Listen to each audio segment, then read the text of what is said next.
உதகை அருகே மாவனல்லா கிராமத்தில் சுற்றித் திரிந்த T-37 என்கின்ற ஆட்கொல்லி புலி வனத்துறையினர் வைத்த கூண்டில் சிக்கியிருக்கிறது.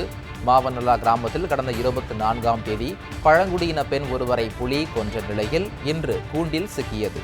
மேலும் முதுமலை புலிகள் காப்பகம் வெளிமண்டல வனப்பகுதியில் அமைந்துள்ள மாவனல்லா கிராமத்தில் கடந்த 24ஆம் தேதி பழங்குடியின பெண்ணை தாக்கிக் கொன்றது T-37 என்ற புலி. உதகை அருகே மாவனல்லா கிராமத்தில் பழங்குடியின பெண்ணை தாக்கிக் கொன்ற புலி 17 நாட்களுக்கு பின் கூண்டில் சிக்கியிருக்கிறது. இது பற்றி மேலும் உங்களை வழங்குவதற்காக எமது செய்தியாளர் ஆண்டனி இணைப்பில் இருக்கிறார். ஆண்டனி வணக்கம், கூடுதல் விவரங்களை பதிவு பண்ணுங்க.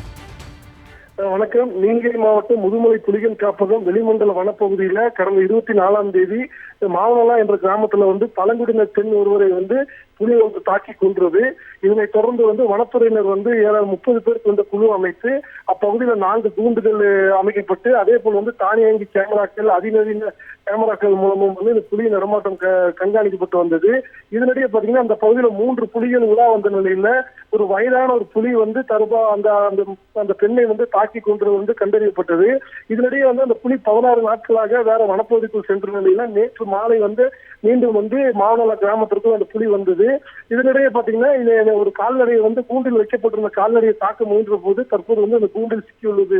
இதனால பாத்தீங்கன்னா அப்பகுதி மக்கள் மகிழ்ச்சி அடைந்துள்ளனர். ஆட்கொல்லி புலி வனத்துறையினர் தீவிர கண்காணிப்புல தற்போது பிடிப்பட்டுள்ளதால அப்பகுதி மக்கள் மகிழ்ச்சியில் உள்ளனர். தற்போது பிடிப்பட்டுள்ள புலி நோய்வாய்ப்பட்டு இருப்பதால அதுக்கு உரிய சிகிச்சை அளிக்கப்பட்டு அதை வனத்துக்குள் விடலாமா அல்லது அதை கொண்டு போய் ஜூல வைக்கலாமா என்பது குறித்து ஆலோசனை நடத்தப்பட்டு வருகிறது. தற்போது அப்பகுதியில புலி பிடிக்கப்பட்டிருக்கிறதுனால அப்பகுதி மக்கள் மகிழ்ச்சி அடைந்துள்ளனர். கூடுதல் விவரங்களுக்கு நன்றி ஆண்டனி.